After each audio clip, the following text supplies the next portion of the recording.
My guest today is considered guitar jazz royalty in the Netherlands. It's been said many, many times, but it bears repeating. He won the Thelonious Monk Award back in 1995 with a jury that included none other than Pat Martino, Jim Hall, John Scofield, and Pat Metheny. What's less often mentioned is that Pat Metheny himself called his mother to persuade him to move to New York. He didn't take that advice, but instead built an extraordinary career here in the Netherlands. Welcome to this episode, Jesse van Ruller. Jesse, how are you doing? Good. About that call. I want to start there.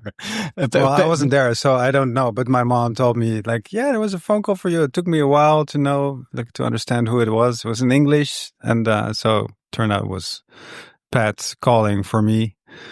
And but as I wasn't there, he just talked to my mom and told her the story of what he thought I should do. So this was quite shortly after the Monk competition. Yeah, a long time ago. So I don't really remember that detailed anymore. But let's start there in that era, so to say, right? You won that award in 1995. Yeah, I was 23, so it's 30 years ago. So it's really I've done more than. No, we'll go there. But I can imagine it has been a pivotal moment in your career. I think for anybody really at that age. You're just at the start of your career. If you're a musician, I just graduated my, music university, and I was starting to be active on the scene and playing a lot of bands. So I guess that's for most people of that age that are musicians or want to be musicians, it's an important time. And of course, me winning that competition or any competition, it helps, but it's not, it's not everything. So it helped me for sure, getting my name out, here in Holland. I got a lot of attention from the press. So that, helped me getting gigs, helped me getting started. In that same year, your teacher, Wim Overgouw, passed away. You took over his lessons at the conservatory? Some of it, yeah. Okay, some of it. Not just me, but some young guitarists took over. So it was me and Martijn van Iterson. Yeah. Was, about the same age, the Dutch guitarist, great jazz guitarist. And so we started teaching a little bit. I've always done it since, but not a lot. So like an afternoon a week or so, Prior to that? No, since then. Oh, okay. Yeah, that was the start of it. Yeah. So I've been teaching on that school ever since. So still doing that. You said okay, it's a long time ago, but still, because Wim Overgouw was very influential figure, right, in your early. Yeah, he was my teacher days. for about 5 years. So I'm between 18 and 23. Yeah. And what?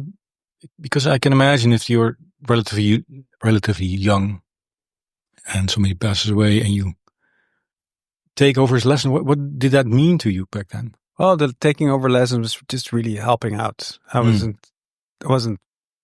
feel like it was his legacy. It was the teaching, Mm-hmm. although that was our relationship, of course, at that of, he was my mentor and teacher. So, like I said, the teaching was helping out. Wasn't really. It was when I think of him is mostly his playing and our lessons together, and that consisted mostly of playing together. He was self-taught, and his lessons were the most valuable lessons I got from him. Were really through nonverbal, just playing with him and feeling how he played, his rhythm, his lines, the feel, So that's how he transferred his experience and knowledge on to me. Did he make you feel relaxed also in those lessons? Yeah, absolutely. What do you think? In what way did he do that? Well, he was just a nice person. He was as I knew him, he was if you have known each other for so long, you get more comfortable with each other. Even though he was my teacher, we did have that kind of. It wasn't like we were friends, but we were friendly. I came to his house, and he invited some of his students at his house to have pizza, and we would play together. He would, show me what he was working on, his new compositions. He was using a lot of MIDI at the time. Yeah. This is in the early 90s. So,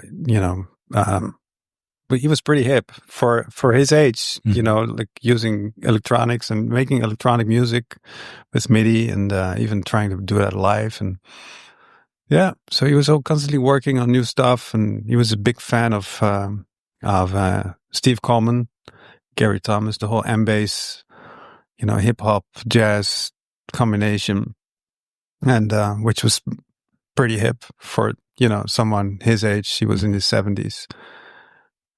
Yeah, I think he died at not his 70s. So, 60s. Yeah. He was in his 60s. Yeah. So yeah. So what you were asking, was I relaxed with him? And yeah, absolutely. And I hope anybody that teaches or makes the student feel comfortable. At least I try to, if I can. So because from that moment onwards, you started teaching also. Yeah.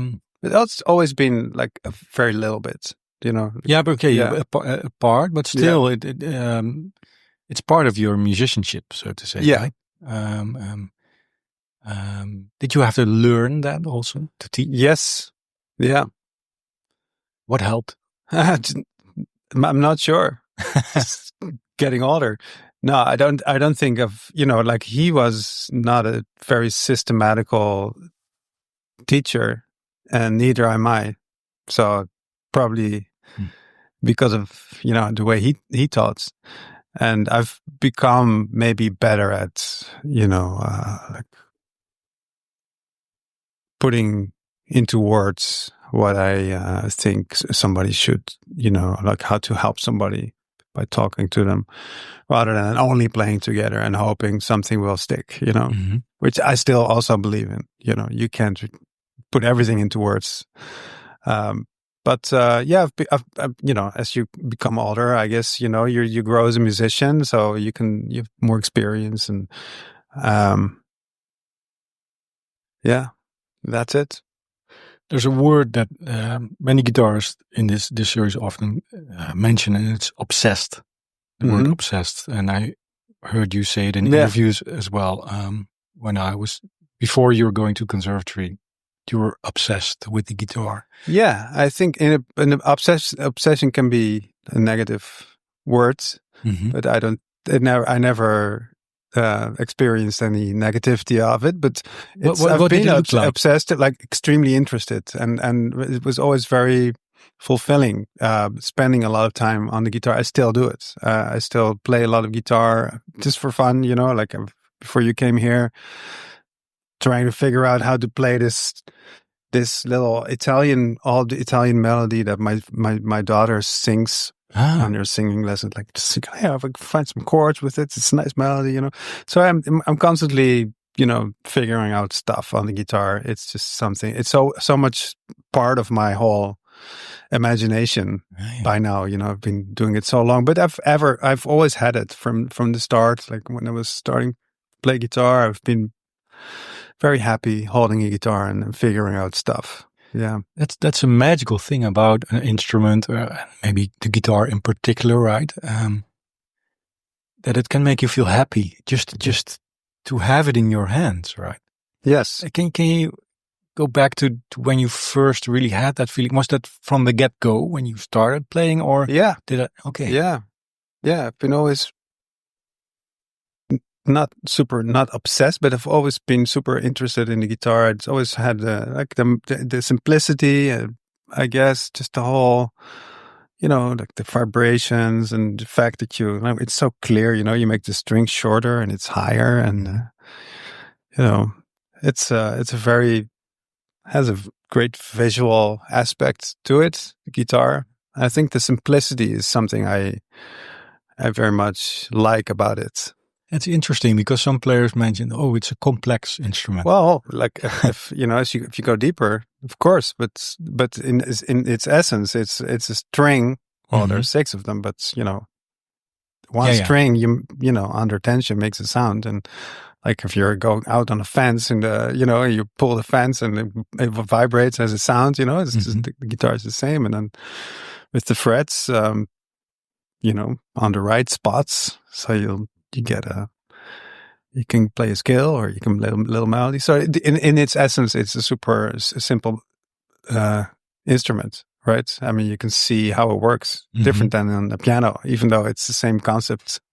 Yeah, but you can't really see it. Yeah, it's much more complex. There's a whole mechanism involved, like how the string is put into vibration. Yeah.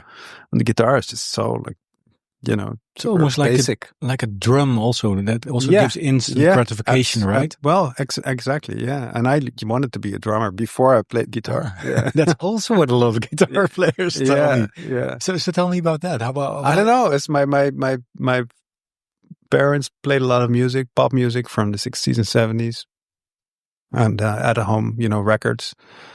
They weren't musicians themselves, right? Okay. And so I listened to that, and so I grew up with that, and I particularly liked the drums. And my dad would ask me, like, "What do you hear, or what do you like? What instrument do you like?" And I remember that question, and I always said the drums, and he always said, "I think the guitar." And then you're at that age, your dad is right. Well, I had the drum set. I had a drum set, even though it came from I guess more of a toy shop than it wasn't really a professional set. But it was, and it fell apart. And then my dad would fix it with wood and screws to hold things together. And then we had an uncle that he had a cymbal. He gave me a cymbal, and after a few years of that, I wanted to take guitar lessons. So it was really I think it really came out of listening to all that music, that guitar-based music, So you kind of missed that melodic aspect of the guitar. I have no idea. I mean, back then, I was probably just, cool. Guitar, cool. I don't know. There was no drums is cool I was too. 7, So. But still, the appealing thing to the drums was also that instant gratification. I beat it, and I have some sort of control also of what's going on. Yeah, right? And just the fact that it's loud, I guess, and just has an impact. That's That's also interesting because if loud, well, some of your music, more recent compositions have been louder. It's not louder, though. It sounds different, maybe. Then it sounds different, but it's softer because there's no drums. Oh yeah, of course. It's pretty soft. Yeah. I'm thinking about I use a small amp, but it sounds big.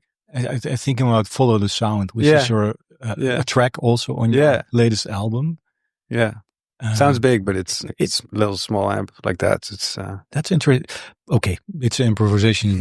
This conversation. Let's talk about that track because that. No, let me rephrase that question. Because that track to me sounds like something. Wow, that's something new, right? It's something that's not like you've done before. Right. No, well, it's not. It is like I've done before, but not necessarily on my own jazz records. Yeah, of course. Yeah, but I do play a lot of different styles of music. Like for me, it's like just different parts of. It's not even different. It's like one. For me, it's all the same. Basically, it's coming from the same source of imagination, and I've listened to so much music. I like so much different stuff. Anyway, so. After playing a lot of jazz music, what at some point what I get bored of a little bit is the fact that it's always like about the soloing, and there is this element of kind of show off in that music that is baked in it. It's like of course, there is music that's other music that is technically difficult or fast or whatever, and But in jazz, it's very much about like, no, okay, now you show what you can do. Now you show what you can do, and now you show what you can do. That, you know, and a little bit of, there's a lot, some of that at some point feels like, all right, there we go again, you know.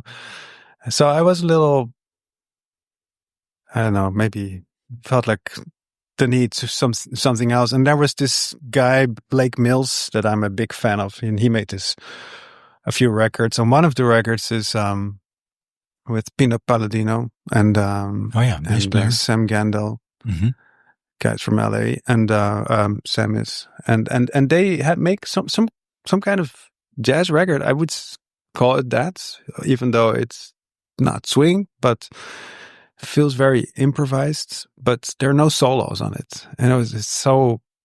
I thought that was just so great, and so I enjoy. That was kind of maybe the idea about that, behind that project that I did with Martin, the CD Martin you referred to, the sax player, yeah. So we made an album, 2 albums, and especially the second one it's really not about solo. There are hardly any solos on it, so it's just, you know, music that we enjoy making. That it's really documenting the process. So we get together. I bring something. I bring a weird guitar or an amp that has a particular sound, or you know, like, and we just follow the sound. So I just start jamming. I just play something, and or he plays something, or I have an idea, you know, and we just make a track like that. So mostly it's done in a few hours. We have a track, and that's it. Does it become more like a conversation then? Because you mentioned, okay, and now's the solo. Show me what you can do. Music's supposed to be a thing of like, okay, tell, and I'll listen, right? And more natural than, okay, now you tell. And I'm not sure that. I mean, there's always the you know, there's the listening part, and there's the playing. You know, like playing for the listener, and it can be quite nice. You know, that music that is where, you know, different soloists take their turns, and there's nothing wrong with it. But as a player, and having done that for a long time, I do at some point I don't know what to do anymore. You know, like in that same kind of setup where you have you know, like a theme, and then there's a solo that comments on the theme, and then there's another solo. So, you know, even though I still enjoy that and I do it, but, you know, I always felt the need to explore other ways to play instrumental music. Is that a way to keep things nice? Because I heard you say in an interview also once, big part of talent is that you have to like what you do, and able to keep liking the things you do, you need to explore new things, right? Yeah. Some people don't, though. They are perfectly happy with, you know, with maybe finding just new ways or adding new ways to what they're already doing, and take very small steps to, you know, to find new things, or, you know. But for me, I'm pretty broadly interested, I would say, in music. So for me, it's interesting to maybe more radically sometimes find completely different ways. Back to the past. Yeah. For me, this is quite a special interview because the very first person I ever interviewed was you. Yeah. Back in college. And we talked about, I mentioned in the intro, Pat Metheny tried to persuade your mom of going to New York. And I remember you mentioning it in that conversation back then as well. Like, you were at least considering or thinking about it, of moving there or not. Was not a concrete plan, but in the end, you didn't move there. Why not? I did visit New York a lot, actually, and I spent some time there. But yeah, I don't think I just felt it was not for me somehow. You know, there was a mentality of that musicians had, like, you have to go out every night, and you gotta sell yourself basically by going out and connecting to people, showing what you got on the jam sessions, and that way hoping for like a break or something. You know, somebody would give you a gig, and the whole hustling aspect of that, and having to go out every night and not being socially so smooth. I wasn't, especially at that time, I didn't see myself do that. And I saw a lot of people going for it. And just the whole social dynamic of people, like, interacting and see, who else is around, like, who is more important than you that I'm talking to now. Like, like it's the whole,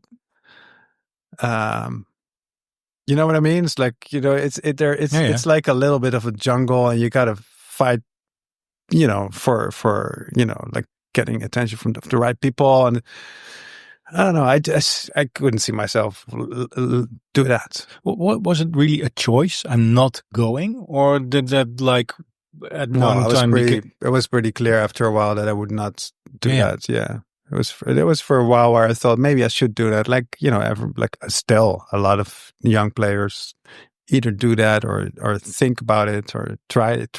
Or yeah. But reflecting on that choice, it obviously feels good that you didn't do that, right? Or I have no regrets for sure. But I wouldn't know how my life would have been if I did. But no, I think I made the right choice, because for me, I mean, music is a essential part of my life, and it's super important to me. But if it would be the only thing, I don't think I would very long just be able to. I don't know. I would just lose interest, or I'd just be frustrated. And I like a healthy distance, and also have other things in my life going. Than music. Yeah, so I need the distance. You have to take care of you also as a person. Then, well, my needs are not just. It's not just music. It's not just playing, and not just. I can't do that. No, I whenever I like playing, I play, or when I have to, of course, when I have to have a concert, I'll gladly go there. But it's not like I'm spending the whole day on my guitar. No, I've never done that, really. But what was difficult for you back then to because I can imagine it's also quite some pressure if Pat Metheny calls your mom, or everybody's saying, "Oh, you should go there. This is the momentum." Are you a kind of person that can gets pressure from that, or not really? No, I've been pretty. I always thought I knew best. I was never bothered, but no, it didn't bother me that other people. I mean, everybody gives you advice constantly, right? So yeah. Is that in your family? Yeah, yeah. My mom is just like that. Yeah, and my kids too. My son. Oh yeah. Yeah. That's interesting. Yeah. Right? This so if you know something, then you know it. I guess so. Yeah. Well, it's a nice characteristic to have, I suppose, right? I mean, yeah. Or does it obstruct you sometimes? Because part of musicianship is also searching, right? With others, I see, it's not necessarily helping you, not taking advice. But when it comes to me, of course, I'm completely convinced that I'm right. But because to me, it's interesting because, like I said, part of musicianship is searching, right? Yes. And that comes with insecurities. Yeah. So how does that characteristic relate to that? Because we're already for me, sure. Searching is part of the fun. It's I like that. I like the searching, and it keeps me interested. If I would have found like this is what I do, I'm going to do this for the rest of my life. Whenever I play, this is what I do. I would be very unhappy. I think it's just not in me. I don't know. I need to search and to enjoy it. Yeah. So it's not making me insecure actually, but of course I'm insecure about my playing sometimes, and of course, I mean, I know my limits, and I know like sometimes like I feel like I'm not very good. I can play the guitar well, of course, but there's not like, I can't do everything people ask from me. I play a lot with people, and they're like, well, how about this? And like, wow, I can't do that. That's just too hard, or it's too, and you get a little insecure. But by now, I'm completely fine with my limits. I accepted it. Yeah. How was that as a youngster? Did you think, okay, there is no limit? And if there is, I'm going to chase No, it? I've always no, I don't know. Never to a point where it made me not enjoy playing. No. Because back in the day, if you read all of the reviews of your first album and early gigs, it's a lot of. I've had some bad reviews, but it's mainly about the technique. They say, yes, great technique, right? And, okay, but the storytelling could have some attention, right? Of course, as most young players, yeah. So if you think of limits, that was more technical. From a technical point of view, instead of no.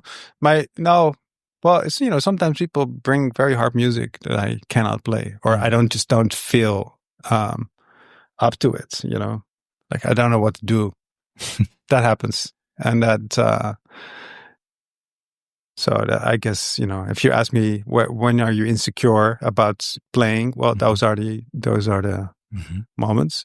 But I'm very accepting to whatever comes out is what it is. So I'll try my best, and I'll try to play something interesting.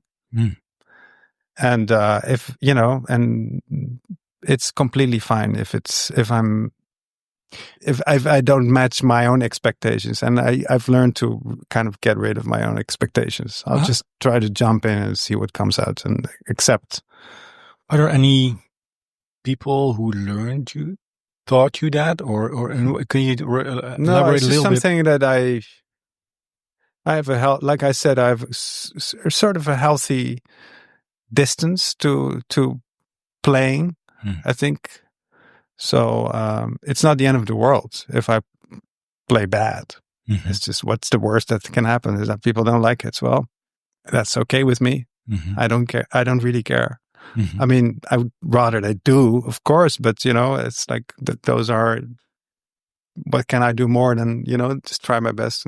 But did live taught you that, or like were there insights from other players that you kind of got like, I can accept. But it's my taste. It's the people that I like listening to are mostly musicians that sound like that's how they are, or that's how they think about themselves. Like people that are not very much showing off, or don't have a lot of prepared material that they are ready to deliver, to impress their listeners. Because that's something I don't quite enjoy as a listener. So I'm a big John Scofield fan, and I think he's the perfect example of somebody that's constantly just, kind of tries to play something in the moment. And it's very much about the way he plays the stuff that he wants to, that he reaches me as a listener, not about like, and check out this and what I can do, and this, there's not a lot of show off. Peter Bernstein is another guitar that I greatly admire for that. Yeah. So, I'm trying to play like that, not like Peter or Scofield, but with that intention, like it shouldn't be about what I play and what I can play or showing off, like this is what you can do, but toward maybe just more like focus on, like making it sound like reaching somebody on a emotional level rather than just kind of show what you can do. I talked with Julian Larch about this as well, and he said like, yeah, whatever happens, and it's all equally valuable. I mean, with the right intention, yeah. Exactly. If you just kind of think of other stuff and just play from automatic, you have to be there. Yeah, you have to be with the right intention and focus, I guess. At least you know that if you're doing it right with the good intention, then you should be able to. You should accept what comes out. You mentioned John Scofield. What did he mean in your career? Because you became friends, right? Or Well, acquaintance. I don't know how to call it. But I guess that's what it is. Can you elaborate what he meant for you? Well, I was very young when I heard his record. What's the name of it? Still Warm. It was in the 80s. So I was, I was like just exploring sort of, I didn't even know it was jazz, but I was just heard people playing other stuff than the blues scale. Mm-hmm. And then my teacher back then, he said, you should go to that place. There's this place in Utrecht called Aster. Now it's a club for dancing. I think back then it was still also, but they had gigs. And there were these Dutch players, two guitarists, Peter Thiehuis and Eve Albers. Oh, yeah. They played with, I think it was a quintet or quartet. I don't remember.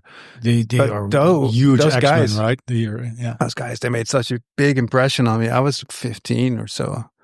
And then I read in the Music Maker, which is a magazine in Holland, and there were interviews in there. And with one of them, I don't remember with whom, there was an interview, and there's, one of the questions was like, who do you listen to? And then John Scofield was mentioned, and I just had never heard of it. I went to the library. Back then we had a library in the town where I lived, and with records. So I just, picked out a random John Scofield record. They had it. It was incredible, right? Mm-hmm.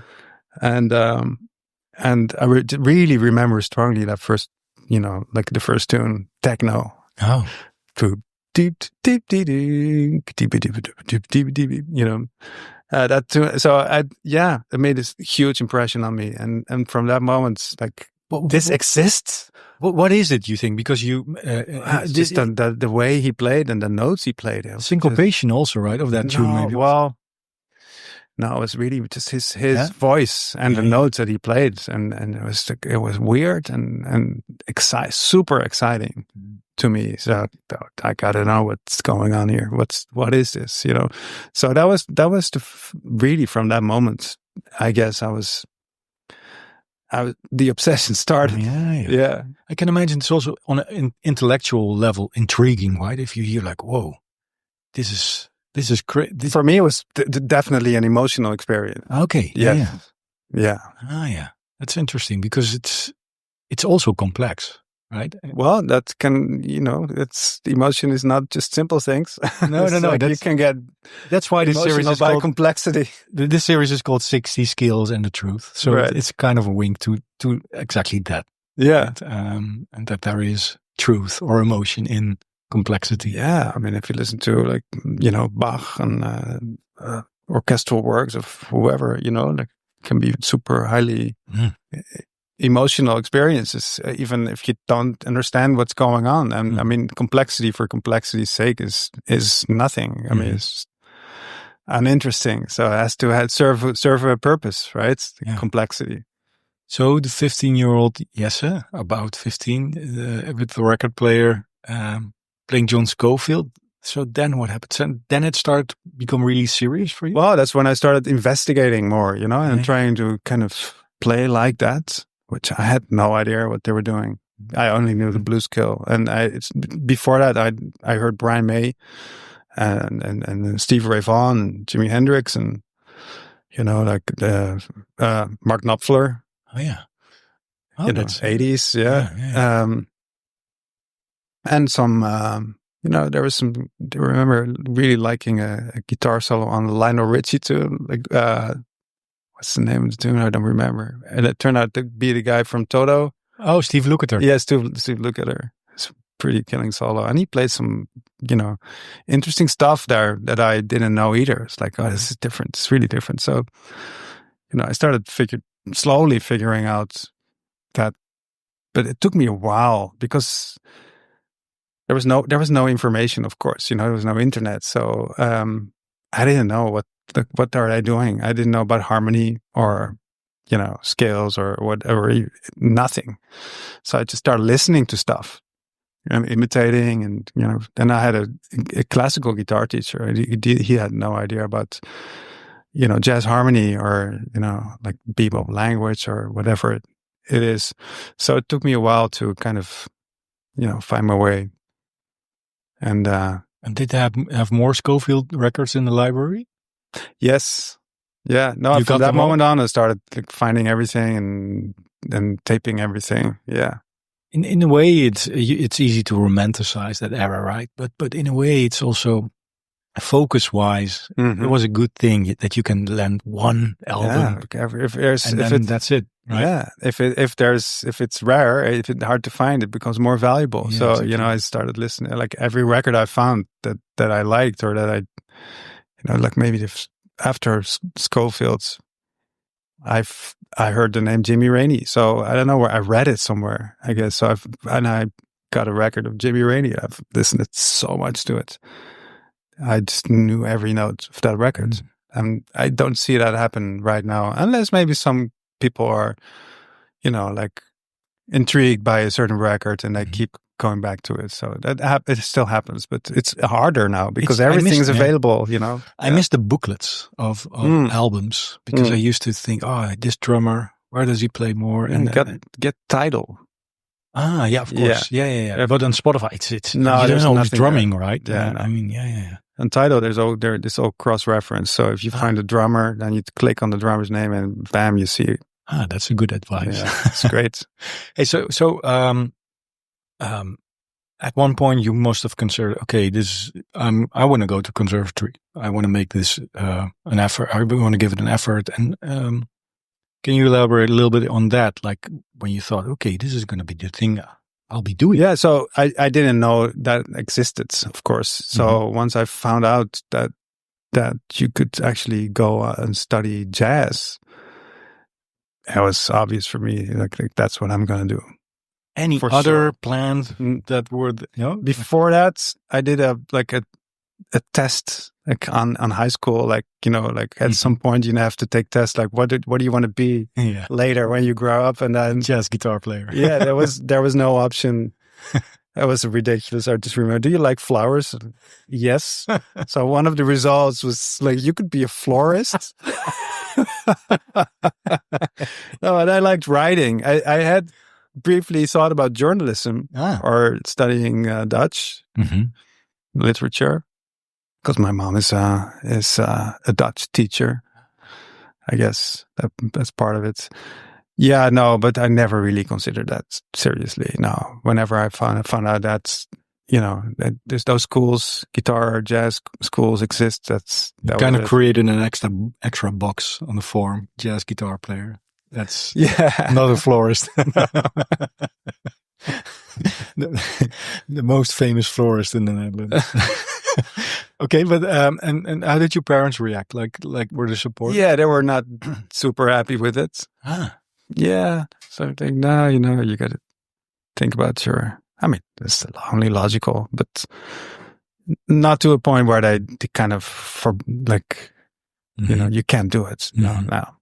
They were very cool. I mean, they advise me against it, but okay, but I didn't take it. Yeah, but that says something about you, like you mentioned before. I'm quite secure. What I'm gonna and want to do. Yes. Yeah. So you had that already as a youngster. I think so. Yeah. So entering conservatory, like how was that for you? Was it like an ocean of information, or how did you perceive it?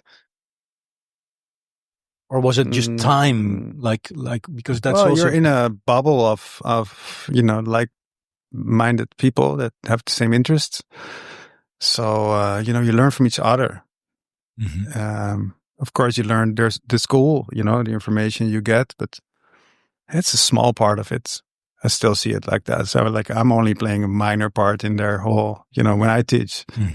It's mostly, hang out with people that are also crazy about that music, and they listen to music together, and then you point out different things that you hear in music that you like and why, So it's I think I learned most. That was really where I learned most of my, I guess. What I learned mostly is listening together to music and playing together, of course. You know, a lot of playing together. That's it. Because of when you're 18, your character gets built also, right? And I can imagine that must have been a great environment to grow, so to say, with people listening together. Yeah. And becoming the person you became, right? Right. Yeah. Yeah. So, okay, you mentioned it's a small part of what I do, but you continue teaching from when you finished, basically. Mm-hmm. One of the students you had was Renier Baas. Yeah. He was also a guest. I can imagine, or no, let me rephrase that. Like, what does it do to you when you have a student like that? Because he's obviously very talented, right? And interesting person altogether. I can imagine not everybody is like that, right? You have somebody sitting across you and you think, there's something there. Yeah. Well, in his case, I don't want to, he's a colleague. I mean, we both teach at that school. Yes. And we played together and, yeah. He's what is so great about him is that he really felt the urge and the need to distinguish himself and find his own way. And that's pretty rare. I mean, there are a lot of people that can play very well guitar. But most of them don't have that particular insight and understanding. Like, you gotta come up with something original and something new.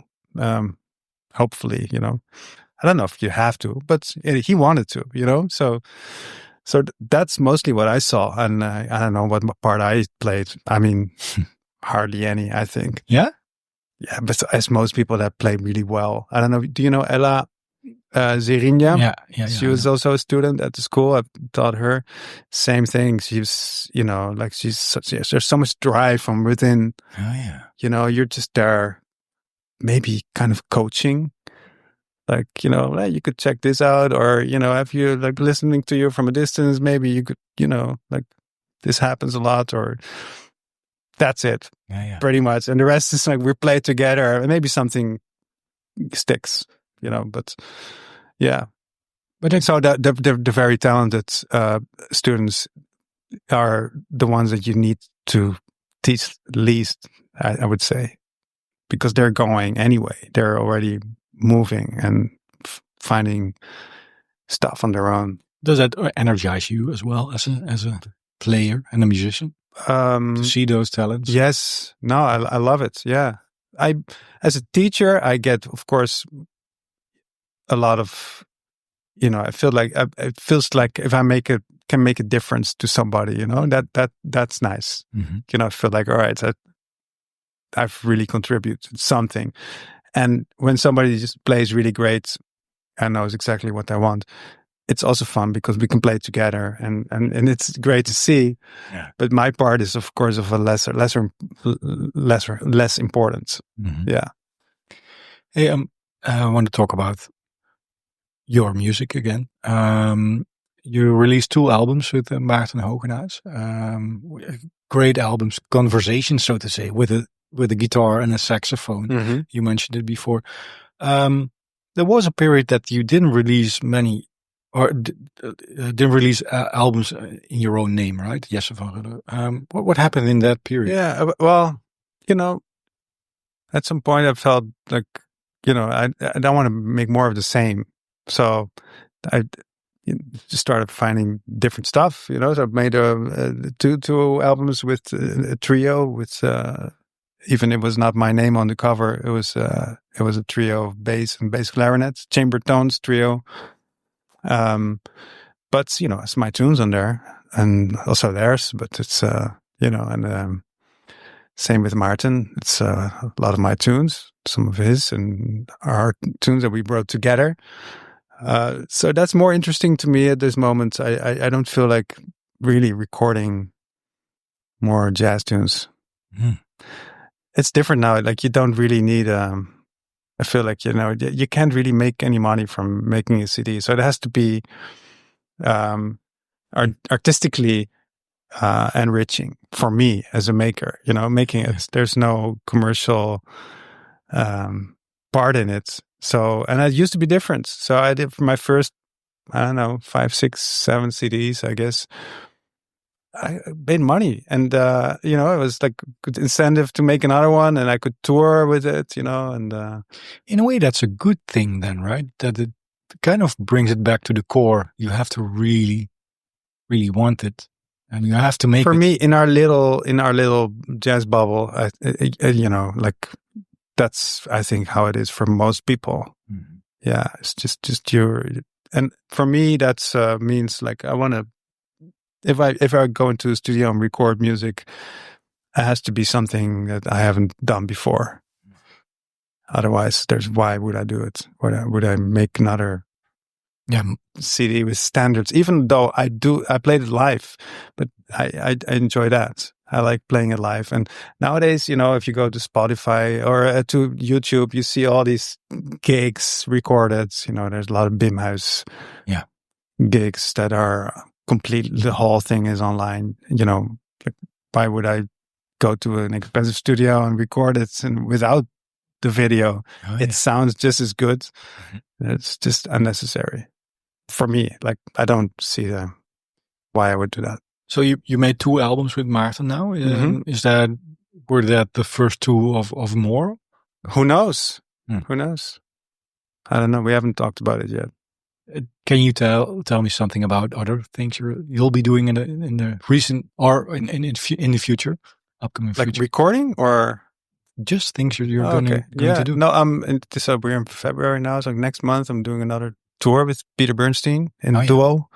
So we go all over Europe and play the clubs in duo. Which is a lot of fun. We did it last year. What else? Okay, fire. Yeah. A lot of bands that we play. We recorded with Jasper Blom. He's a saxophonist. We play with the Metropole Orchestra as a band. So that is coming up. Still playing with Maarten. I have my trio gigs. I play, in Europe with different trios. I have some guys in Scandinavia that I play with regularly. So I have some concerts coming up. And you have some Italian tunes. You're learning Italian folk tunes. Yeah, yeah. I'm playing in Italy, Spain. Pretty much, like a lot of different things. Yeah. So that's an ongoing thing. So I keep playing with a lot of the same people and different parts of Europe. Okay. Are you satisfied where you are now? Yeah. It seems so. If I talk to you, I'm satisfied with the amount of work I have, and especially since I have to be sort of careful with. I cannot travel all the time because I have a family and my wife works full time. She has a very responsible job, so we have to organize a lot for me to be away for 2 weeks. So I try to if I'm away for 2 weeks, then I try to be at home for a month, and then I allow myself another little tour. So I have to divide it a little bit. So I can't just say yes to anything. And in the meantime, I need also time to investigate what I want. So I have some a recording project ongoing now that with a drummer, Martijn Vink, great drummer. I've been playing with him for a very long time. Was he in your first album, right? Or not?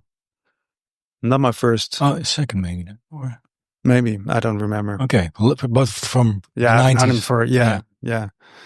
So so those things, like I try to come up with new ways to record, or maybe a new process of writing. So what we do is like we go into the studio together with only drums and guitar, and I have to either bring some tunes or we improvise, and I'll take it home and I listen to it and see like what I think is nice or works, and I'll try to add things to it, or maybe even bring it back to a studio, invite some other people.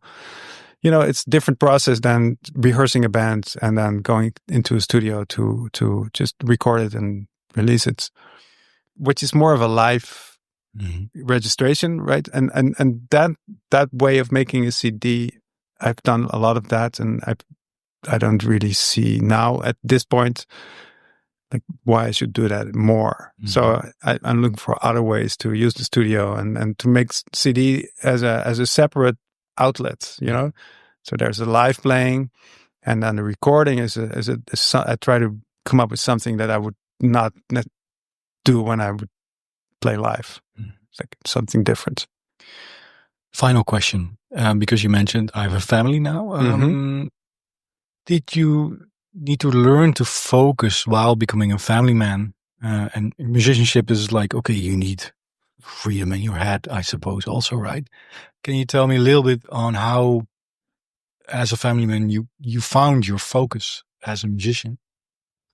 Because I can imagine it's not easy, right? Okay, you have a couple of hours now, and then you have things to do, and then you have 1 hour left maybe, and you're tired and whatnot. Yeah. Well, it takes actually what it gave me is even more distance to my playing. So I'm no longer. I don't think I was, but you're even more not defined as a guitarist. So the guitar and me being a guitarist is not who I am. You know, I am somebody, and I do that, but I also do other things. I'm a father. I have my kids and the domestic life and my interests. You know, like I read and I have my friends, and so it's the being not the most important person in your life yourself. You know, being no longer the most important thing is pretty helpful, I think, for me. As a musician, yeah. So you can take a healthy distance and even more like, accepting to whatever comes out is what it is. Yeah. So it helped that in that way it was good, but I don't think I was so much like that anyway, like seeing myself as a guitarist only, you know. Yeah, well, it not defined you by a guitar. Yeah, it enriches you as a person, I suppose, right? Yeah, yeah. So, and when it comes to time, yeah, of course, there's not as much time. Yeah, but I'm not the person that practices for hours anyway. So, yeah, I still have enough time.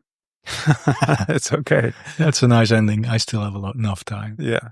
Thanks so much for this conversation. You're welcome. Jesse van Ruller, and listeners also. Thanks for listening.